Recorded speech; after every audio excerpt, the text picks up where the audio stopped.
This is the Russian Dynamite, Masha Slamovich. Becca here. This is not America's Sweetheart, Davian. It's Billy Starks. And the super fly guy, Trayvon Jordan. This is the fly side flyer, Jalen Brandon. Hardcore Princess, Jules Malone. Hi there, this is the Bubblegum Princess, Alexia Nicole. This is the Brazilian Wonder Woman, Christy James. This is the baddest black belt, Chennai Kai. This is Kid Bandit. The smash hit, Joel Bateman. This is Robin Renegade. Cody Hawk. Brutal Bob Evans. And you are listening to Wrestling with Entertainment, one of my favorite podcasts in the whole wide world. Yo, que paso, man? It's Corn Boi, Kevin Gutierrez here, and you're listening to Wrestling with Entertainment. Cha-cha. Hello, and welcome to the show. It's Wrestling with Entertainment, the only audio experience on the web today. The trusted choice for interviewing all your favorite wrestlers every Tuesday and Wednesday on YouTube and Castbox, sponsored by Rogue Energy and Player One Coffee. I'm, of course, your host, James J., and it's a great day for wrestling, because we are wrestling with the Corn Boi, Kevin Gutierrez. Yo, what's up? Chica, wow. Yeah, man, check it. You could check me out on my next show on July 13th at SCW Pro. So just keep up with SCW Pro, all on their socials at SCW Pro. And yeah, that's pretty much my next show. And then you could just follow me at Corn Boi with 2 I's, the DA Corn Boi. All social media platforms is all the same. Yeah, check me up on YouTube. Just type in Corn Wrestler, and you can see great matches like me versus Steve Manders, or check out Rampage recently. I was on AEW Rampage against the Cage of Agony. So if you want to look that up and see Corn Boi take a bump or two, check it out. Hell yeah. And where can we find merchandise as well?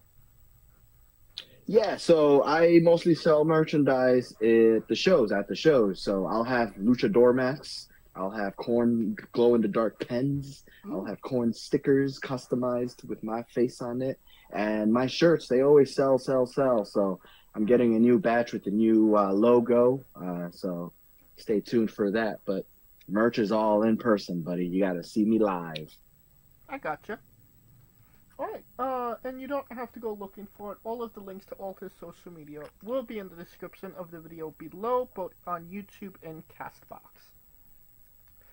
Alright, let's get into it. You work for SCW. Can you tell us about your relationship with the company? I love SCW Pro. It's the only promotion where I've been consistently working for since 2018, so for a very long time. And it's the first promotion where I've ever won a championship, a singles one, a tag one.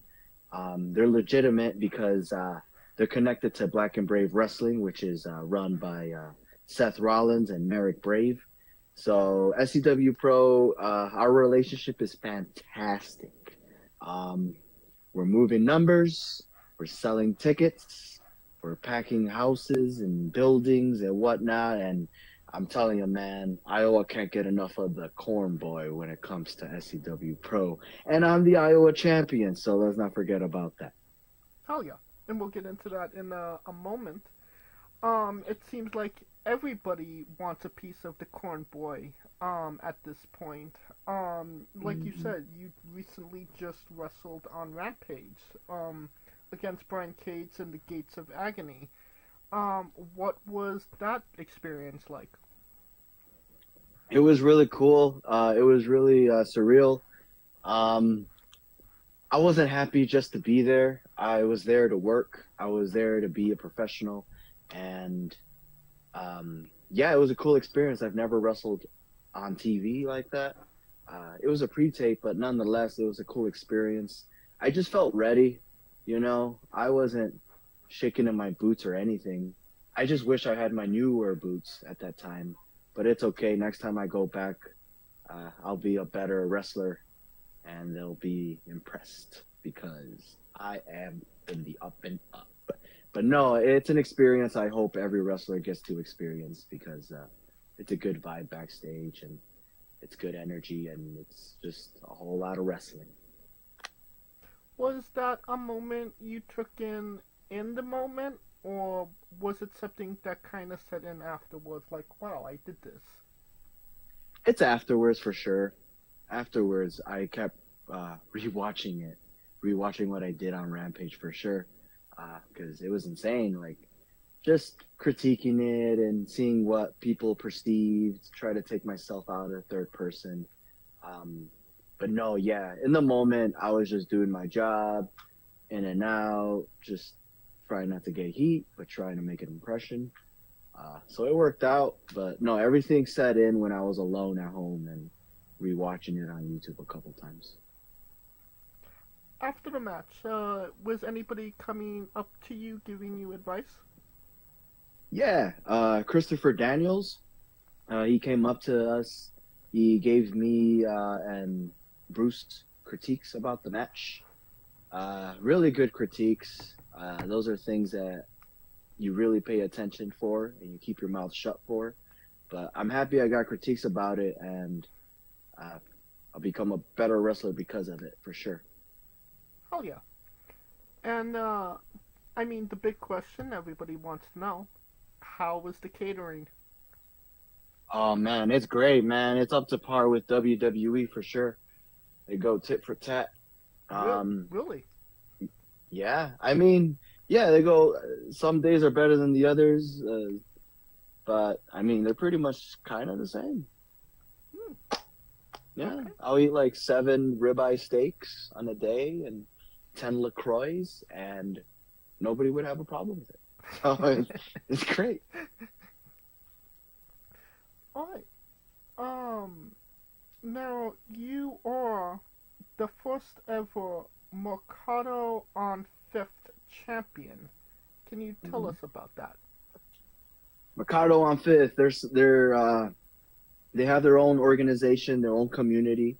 I think they run every month. They have something going on. For sure, they're annual. They do things every once in a while. But it's mostly Latino on 5th Street, Latino vibe there. And pretty much they have their big shows every summer with a bunch of Latinos, theme, Mexican food. Oh, yeah, I'm sorry. Especially since Cinco de Mayo and that whole thing came about, it's fitting to have Lucha Libre as well. So it's a good synergy with SCW and Mercado, teaming up together and bringing the Mexican heritage out. I love it. It's really great. It's just, I'm all over the place when I talk about it because it's beer and tacos all over the place. But the Mercado Championship was created this year in honor of that whole celebration, the whole vibe, because we did it like 2 years in a row. It was very successful. So at that point, they wanted to invest more into us. So they created a championship where we could defend it there all the time when we're in town with them. But yeah, if you want more information on that, Mercado on 5th they have their own Facebook page, and I'm sure that's what it's called. I mean, it seemed like it was a massive event. There was a lot of people in that crowd. Mm-hmm. It's cool. Different ethnicities come in because they just want to enjoy our Hispanic heritage, and it gets packed. Everybody has a good time. It's great. And the championship was presented to you by Latin Thunder. Yes. Somebody that you've had an interesting relationship, to say the least, no? Yes. He's a great mentor. He's a great friend. And he was my former tag team partner and an SCW Hall of Famer. I mean, without him, I wouldn't be where I am today. I wouldn't be on Rampage. He helped me grow as a competitor. He added legs to my character. But no, Latin Thunder, when he presented me with that championship, it was surreal. I was just so into it. It was tense. But I'm really proud of what Latin Thunder does for our community. And yeah, I mean, we're still good buddies. Read his book. He's still doing in and outs, and he's definitely Ric Flairing it, so he'll retire 100 times. It doesn't matter. It's all right. We all love him. It doesn't matter how many times he'll retire. If he has an itch to come back, we all always welcome him. Well, you could correct me if I'm wrong, but you actually retired him once, right? Yes, I did. Yeah, lucha rules for sure. Once a man loses a hair versus mask match, you're supposed to get rid of the mask and never put it on again. But like the whole story there, I was very untraditional with the Mexican rules because, you know, I'm trying to stand out. That whole feud started with me just literally disrespecting the Mexican heritage by taking off my mask, in and out, in and out. And I think that was silly. So when he retired that day, I even told him backstage, I'm like, hey man, like, I don't want you to end your career with me. And yeah, it doesn't bother me. It doesn't bother me at all. It's very untraditional for sure. It would raise a lot of eyebrows, especially in the lucha libre community. But I mean, man, if you're not making enemies, you're not making money. And Latin Thunder, he's earned it. He could do whatever he wants in this business. No one's gonna hold him accountable to anything like that. I mean, Rey Mysterio did it. He got his mask removed, and then he put it back on when he was in WWE. So, if the rules don't apply to Rey Mysterio, they don't apply to Latin Thunder as well. Yeah, of course. Yeah. I'm just trying to justify why people. Some people are like, "Oh, he's retired. Oh, stay retired." But that was, not just a high-stakes match for him. It was a high-stakes match for you as well. You put up, your gimmick and your hair as well. I'm curious, was there ever discussion of you losing that match? Yeah. It was all up in the air. And I'm a game player, I'm whatever makes the most money, I'm open to ideas. And yeah, I would have been open to it. I would have done like something heelish after that for sure. But I'm glad I won because I love my hair. Some people love my hair, and I'm gonna hang on to it until I go bald. Who's hating on Corn Boi's hair? I don't know. I mean, no one. I'm just saying people love it. Holy shit, my fan fell out of the window. I'm sorry. I didn't mean to cuss. No worries. You could say whatever the fuck you want. Oh, okay. Thank you. From one big name to another. You recently beat one called Manders. You had a bit of a rivalry with him as well. What was that experience like? It was cool, man, because I know he's the toughest of the toughest in the wrestling indie community, for sure. He does death matches. He rides cowboys on towns, whatever his slogan is, yada, yada, yada. Another highway, another town. There you go. I'm going to say it right. But, no, yeah, it was cool. It was cool stepping up to somebody better than me. He was literally training with the Iowa Hawkeyes. I'm not entirely sure how that was, or he was in it. But yeah, I mean, that guy way more than me. He hits harder than me, and he's better than me. And I wanted that. I wanted that whole challenge, and I overcame it. And I proved a lot of people wrong about whether or not I could hang, and it's something I'm proud about.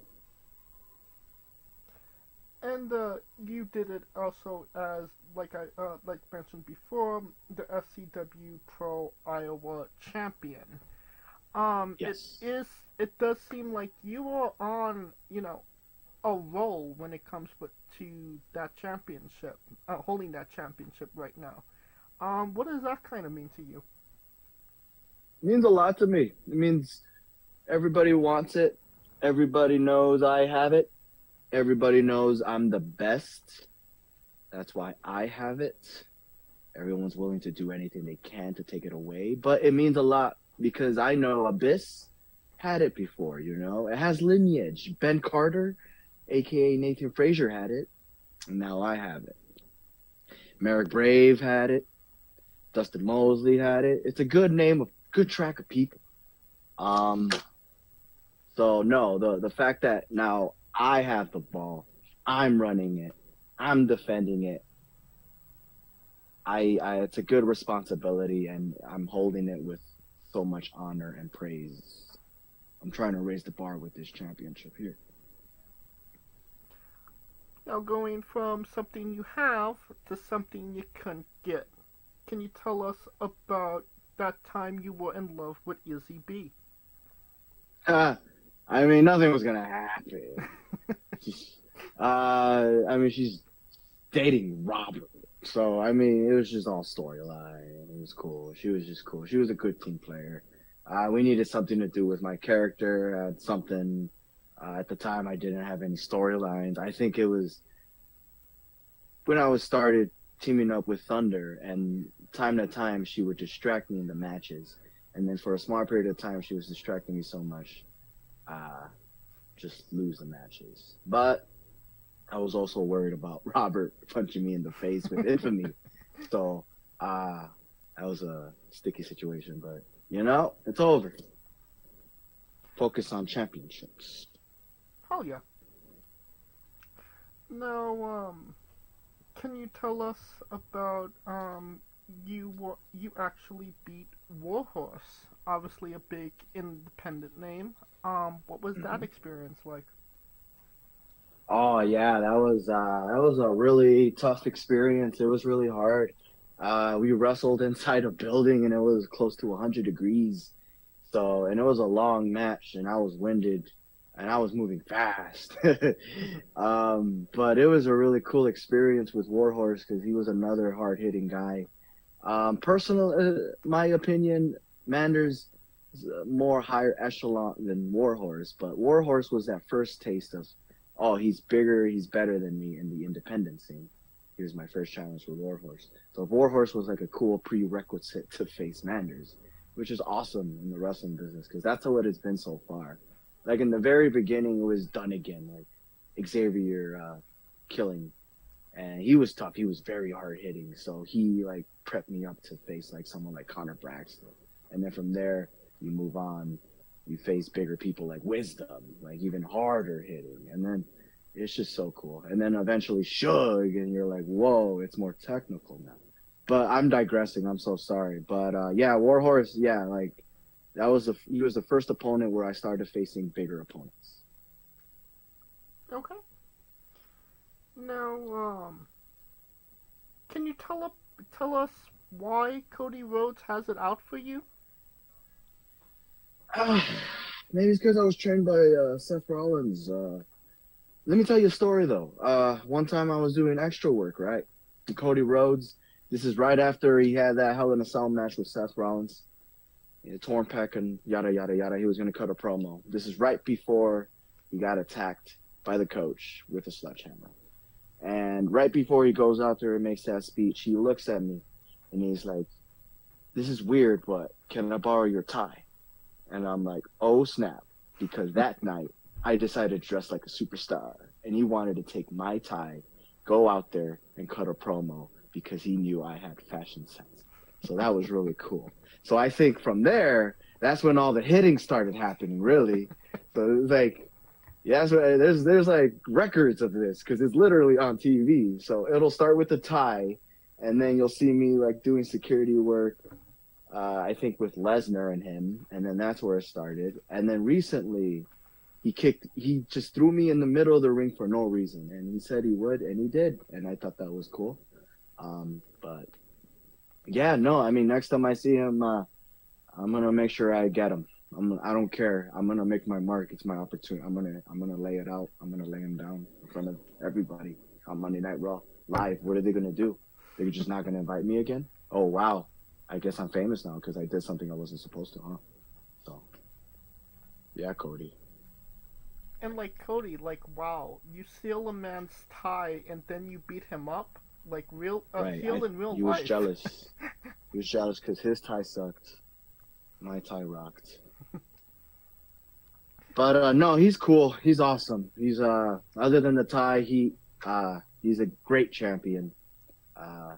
He gave us our number at some point too after extra work, which I thought was like awesome because he just wants to be what Seth Rollins is to us right now. When you graduate Black and Brave, is pretty much like, oh, when you need help, pretty much like Ronnie Downey Jr., like Iron Man when Spider-Man, you know. Yeah. You see Marvel. Yeah. Yeah, it's what that Spider-Man needed from Iron Man, and if he was there, he'll contact him whenever. Like, that's kind of like the same relationship, and I guess that's what Cody's doing, and it's really cool that Cody's doing that because he's currently WWE champion. That's the main championship. Yeah. To be honest, so I mean, it's really cool. I could tell myself when I first started this whole journey that, yeah, this WWE champion is gonna fucking give you his number if you ever need help with shit. So I was like, oh shit, that's cool. But yeah, no, it just comes to show he's the real deal and what it takes to be a real champion and honor and all that. That's awesome. Truly. Like you said, he says, he's the quarterback of professional wrestling right now. So yeah. Another interesting thing you've done is well, maybe it's not, maybe it's a coincidence that you were in the same restaurant as Bobby Lashley and Lana when Rusev attacked them. Mm-hmm. Just trouble's always around me, huh? Just can't chill peace. It can't just exist. Yeah, that whole beef at the time, you know, I was just having dinner with a muchacha and I guess somebody's wife was involved and a whole can of worms. But no, that was a cool time. I mean, you know, usually, like we know, extra work is like you've done, you know, being a security guard or something of that nature. When they're telling you you have to sit down and eat dinner, like what is your thought process on that? I'm like, okay, I'm trying to get a job here. How do I make this work for me to get a job? So that's what I'm thinking. How can I eat this so good that these people give me a job right here, right now? That is what is on my mind. But yeah, I mean, literally, that's it. But other than that, it's just whatever they want, and hopefully you're good at acting, and hopefully they're interested. Yeah, man. Okay. Trying to crack the code here. Now, like you mentioned, you've trained with Black and Brave. But prior to that, you trained with Ohio Valley back in 2011. I'm just curious, what ultimately took you away from pro wrestling between 2011 and 2018? At the time when I graduated beginner's class in the summer of 2011, I was still pursuing a degree in my gen eds, my associates in arts. And I really wanted to get that because at the time I felt like a plan B was necessary. It was like around that time. So I decided to go back home and pursue my associates from there. So yeah, I mean, at the time I didn't get the idea of, oh, it's only 5 hours away. You could just make that trip every week, you know?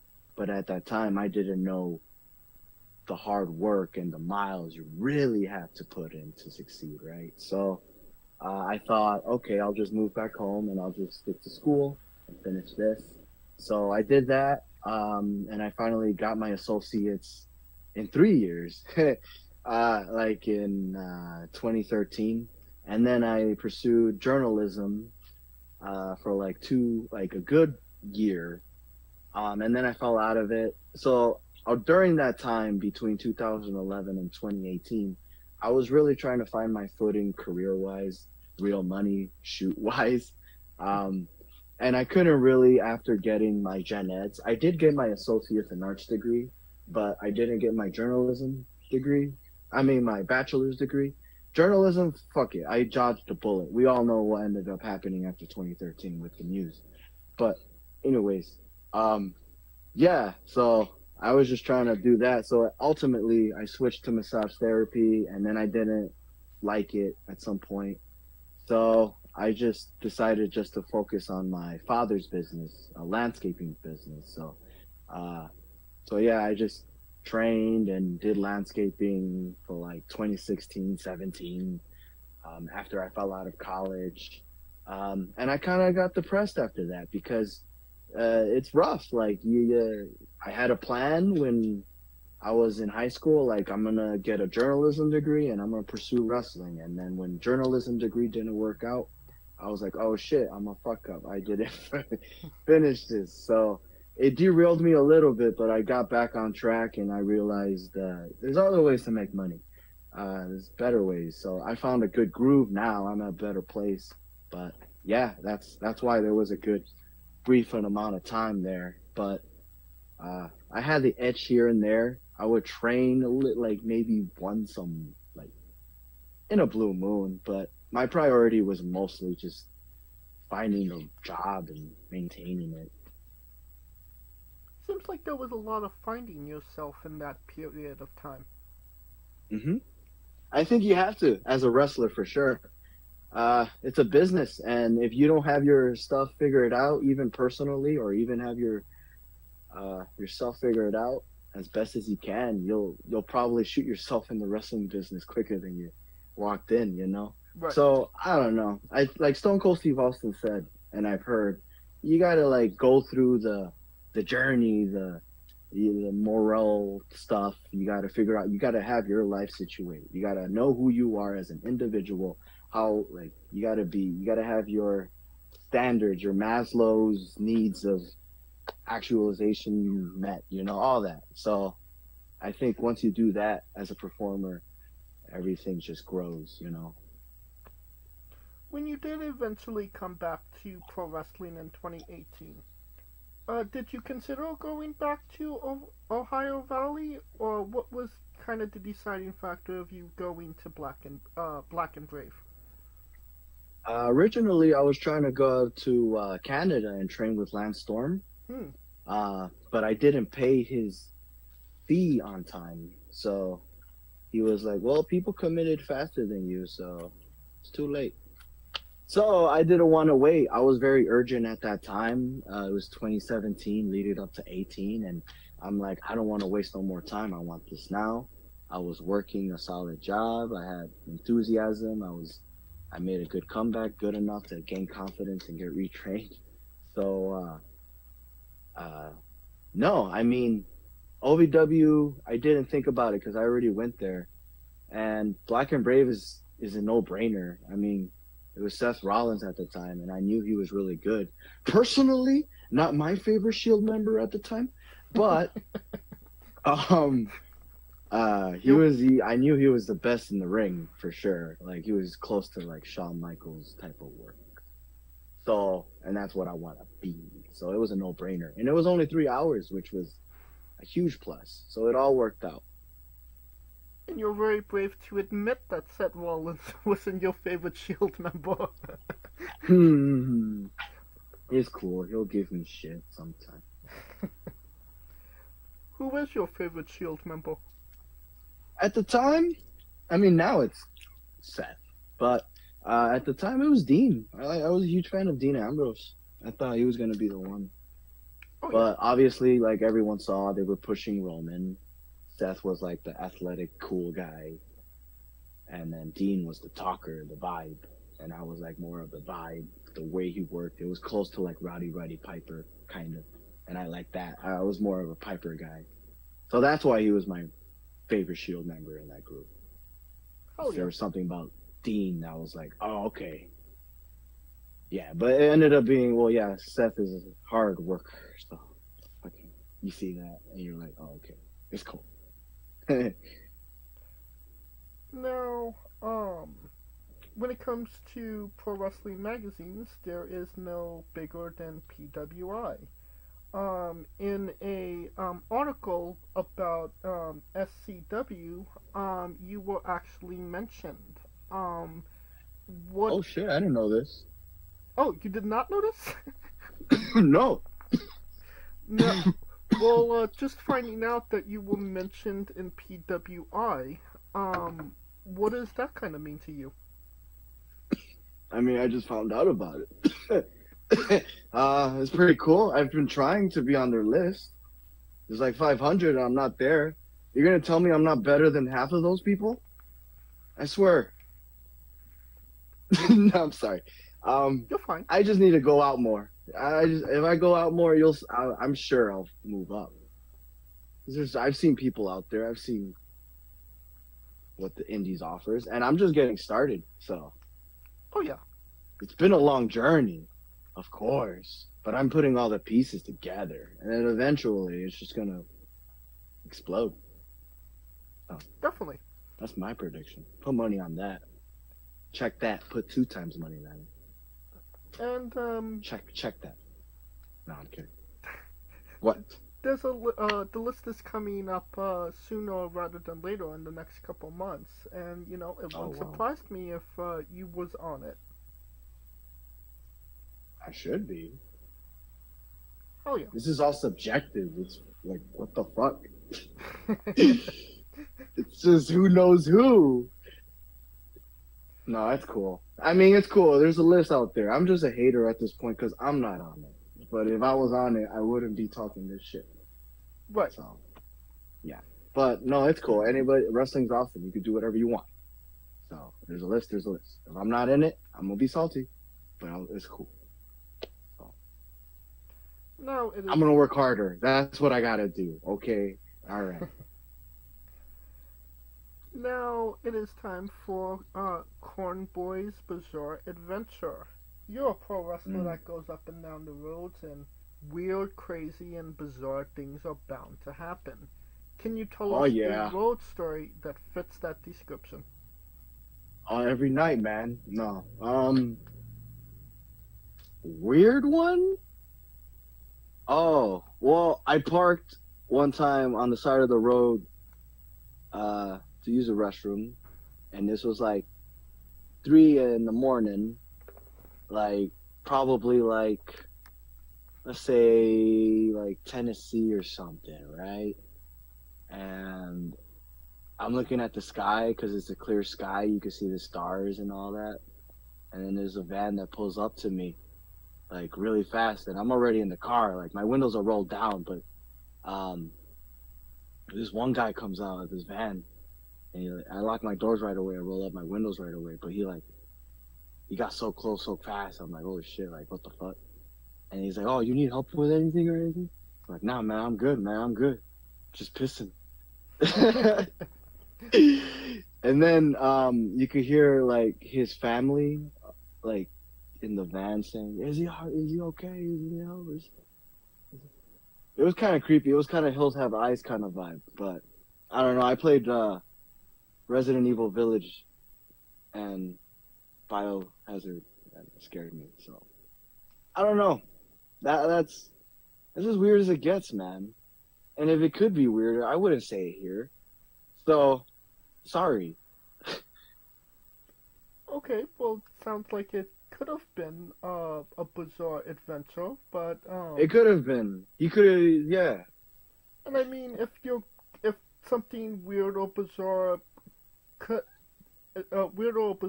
happened, I mean, this is the best place to reveal it. I mean, it is an interview. Yeah, let's just throw it out there in the ether, man. Oh yeah. Alright. Can you tell us about your love of corn? I wish I picked a better story. Oh, okay, but love of corn. You know, everything's made out of corn, man. Gasoline's made out of corn. This world revolves around corn. Corn, specially made, chemically made by men and machines. It's just wonderful, man. You know, it's different ways to eat it. It doesn't have any hateful views. And nobody in the world of wrestling had corn in their gimmick, and I was the first. And yes. And anybody after that, like the Corn Boi Cowboy Kid Steve Manders, which does not longer go by that name, realized he shouldn't be anyway. So, but yeah, corn is great, man. I love it. It gives me power. People get behind me because I eat it, and then I come up to the band Corn, and it all worked out. It literally took 10 seconds of thinking of this gimmick, and it worked. So, What's your favorite Yes. type of corn? popcorn. Oh yeah. Mhm. You mentioned earlier Resident Evil. Video game fan? Yes. I try to play all of them. I beat most of them. Scares me, but I love it. What's your go-to video game? Right now, the go-to, right now I'm playing Fallout 4 because that whole thing that came out on Amazon Prime brought it back.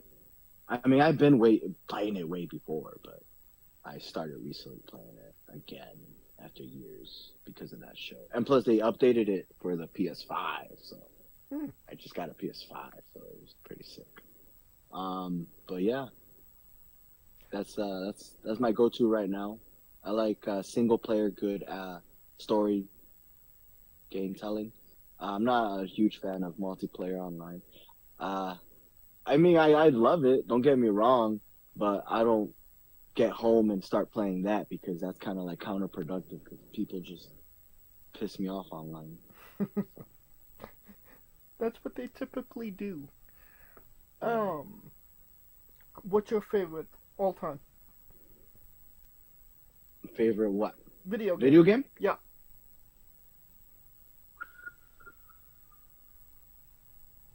That's rough, man. Oh, man. I'd say Sonic 3 and Knuckles. I beat that a shitload of times, and it's the best Sonic game in the world, like ever. So, yeah. Okay. And how was the Fallout series, the show? Usually when I see they make things based off of video games, I'm kind of usually skeptical. When I first started watching it, I didn't even think about that. I wasn't worried at all. And it was really good, actually, because I forgot about that stigma with the video games and movies.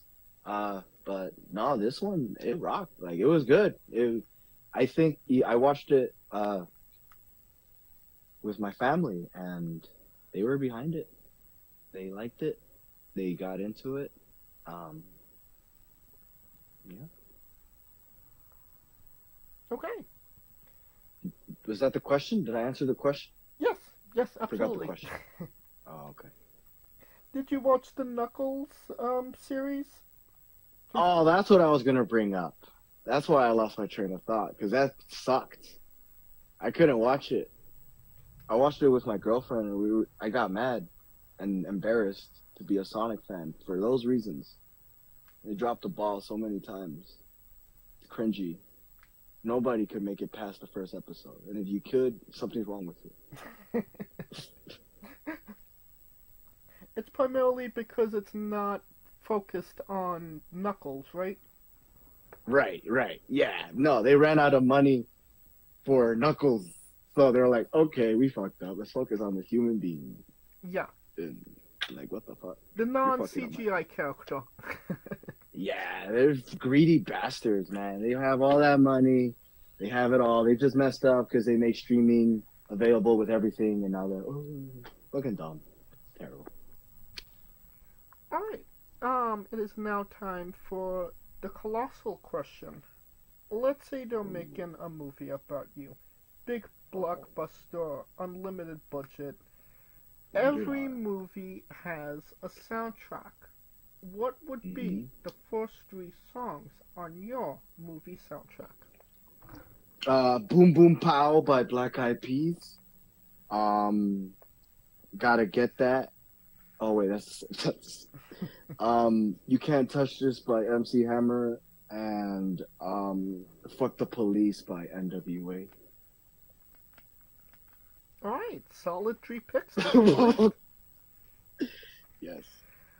Now that we have the soundtrack down, everybody knows you get the soundtrack first, then you write the script, and then you go to casting. Who plays Corn Boi? And you can't say yourself because you are obligated to make a Stan Lee-esque cameo. Oh, that's cool. I'm gonna pick Roman Reigns to play me. Okay. Now, every movie has a supporting cast. Who would be 3 people significant to you in your story that would be in your movie, and who would play them? Barack Obama, Gandhi, and Mussolini.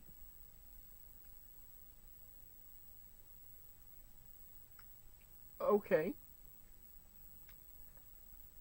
And are they... who will be playing them? Gandhi could be Stone Cold Steve Austin. Mussolini could be Chris Pratt. And Gandhi... Did I say Gandhi already? Yes. What was it? Gandhi, Mussolini, Barack Obama. and Barack Obama. I am so sorry. Who plays Barack Obama? Dwayne Johnson. Okay. And, definitely sounding like a big, production, a blockbuster. Thank you. You can pre-order the tickets now. Right. Pineapple on pizza. What's your stance? I like it. I think people just need something to talk about. Okay, so you're pro pineapple. Yeah. Alright. What's your spirit Pokemon? Oh. You got the good questions. Arceus.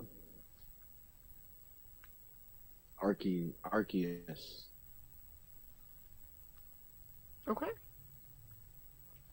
You know who he is? Oh, yeah. Or it is? I do. Oh, okay. Now, we love the late, great Tracy Smothers on the show. Do you know... Ooh! Do you know the acronym for Thug? T-H-U-G. Tough motherfucker or something? Wait, let me see. Thug? Yes. Oh my god. Hold on. Give me chat. This cat's yelling at me and walking into the flycatcher. Let me see. No, I'm not gonna know. You gotta tell me. I'm sorry. T is for terrible. H is for hell. U is for ugly. And G is for jail. 'Cause a dog can't spell. Oh my god, that's so awesome. Yes. We love the late great Tracy Smothers, trying to keep the memory alive on the show. Hell yeah. Oh, that's great, man. You're doing an honor, man. That was really cool. Oh, yeah. I'm gonna watch more of him for sure. We definitely recommend it. Weirdest question you'll be asked on a wrestling interview, hopefully. Would you ever consider wrestling a Rock? Not Dwayne Johnson, not the country, an actual physical Rock. You've seen the AI stuff with the Rock wrestling the Rock? I have not. Oh, I'm sorry. I thought that's where the question was stemming from. No. I mean, yeah, I could make it entertaining for sure. I can make anything entertaining. I got corn over, man. I got the whole state of Iowa behind me, and I'm from Chicago, eating corn. So, jokes on them. Well, just for context, there's a wrestler named Psycho Mike that indeed wrestled a Rock for over 15 minutes in a Tungsten Man match. That's an Iron Man match that lasts for 2 weeks. Oh my god. Yes. What a fucking rib. The rib was that he did not win that match. Terrible. On a more serious note, where do you see yourself in 5 years? Signed, because I have to make it, man. I'm 32. I'm pushing 35. I gotta focus on this business or make wrestling happen, but I like my chances right now. I'm getting consistent extra work from WWE because they are interested. I even heard Triple H himself talk about how Gabe is the guy who picks these guys out. So I'm gonna email him soon. But I love my chances, man. But yeah, in 5 years, I gotta make it happen. I gotta get signed. I gotta become a finished product. I could do it. You know, I've come this far not to fail. So. Okay. Yep. Otherwise, I mean, I don't mind just making a lot of money landscaping. So, and having the simple life, which I'm glad I kept. And it did not become like the guy in The Wrestler, like Mickey Rourke, because that was a nightmare of mine. So I think family is important. So, right. Whatever. We'll see. Ask me in 5 years. And what is a match people should go out of their way to see that best shows off what you are all about as a pro wrestler? Me versus Manders 2. The second time we faced. In that match, I was hurt coming in, but I dig deep in that match, and that's the best match I've ever had, and that was approved by Seth Rollins too himself. Best match I've ever had. Can we find that on YouTube? Yes, you can. Just type Corn Boi versus Steve Manders 2, and you'll find it right away. And you could also find it on SEW Patreon. Mostly on my YouTube channel. And you don't even have to go looking for it. If it is indeed on YouTube, I will grab the link from it and I will put it in the description of the video below, both on YouTube and Castbox, for anybody that hasn't seen it, wants to see it, wants to re-see it after this interview. Cool. And since we are nearing the conclusion of this interview, we are wrestling with the 8 questions of doom. Boom, boom, boom. Thank you for the sound effect. You This is our speed round, our bonus round, the round where we see who you really are. Are you ready? Uh-oh. Oh, yeah. The people know. Let's go. Excluding yourself, greatest wrestler of all time. Seth Rollins. Worst wrestler. El Torito. You're main eventing WrestleMania for the World Championship. Who is your opponent? Seth Rollins. If you could come out to anyone's entrance music, past or present, who would it be?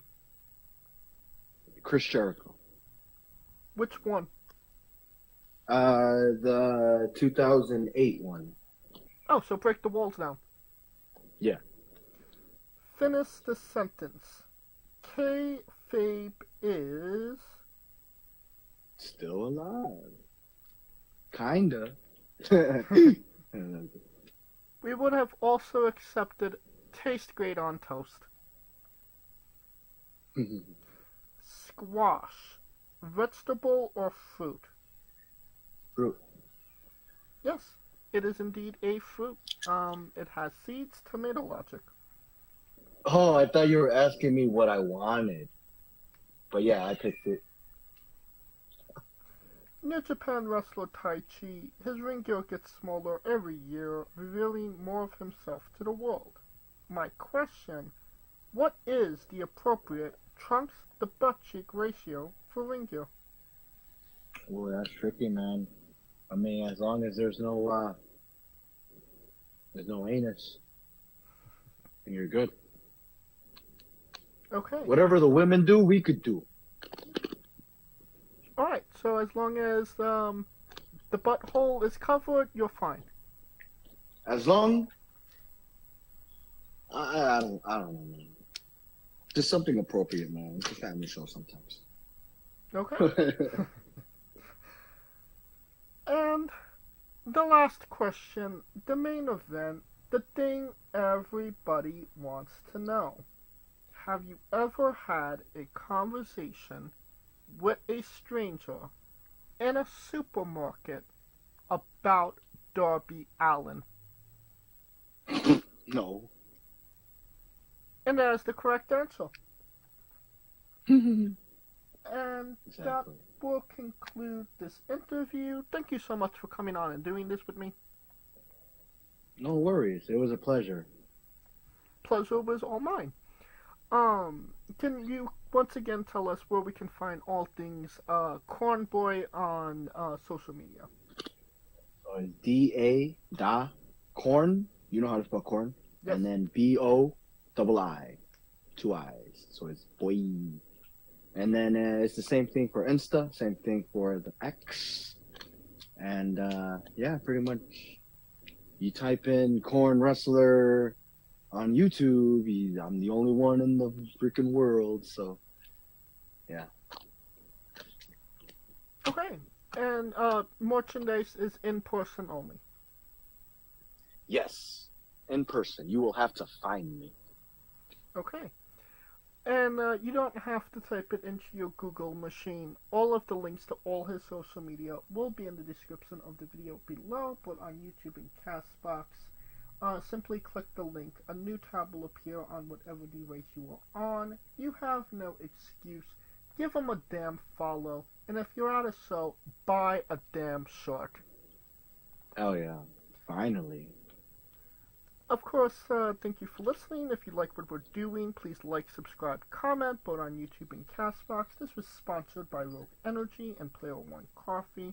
Join us tomorrow as we interview Keyshawn Calloway and Wednesday Zombie Dragon. And join us every Tuesday and Wednesday for new incredible interviews. Follow the show at Wrestling with E, both on X, Thread, and Instagram for information on who we're interviewing, when we're interviewing them, links to those interviews, and so much more. Follow me personally at JamesJ993. Alright, when I say wrestling with, you say entertainment, okay? Alright. For our very special guest, the Corn Boi, Kevin Gutierrez, Kaliko Yacht, Scooter Dust, I'm James J, and this has been Wrestling with Entertainment. Hey folks, this is the Colossal Mike Law, and you are listening to Wrestling with Entertainment. Enjoy the show, support these guys, we appreciate it very much. We'll see you at ringside.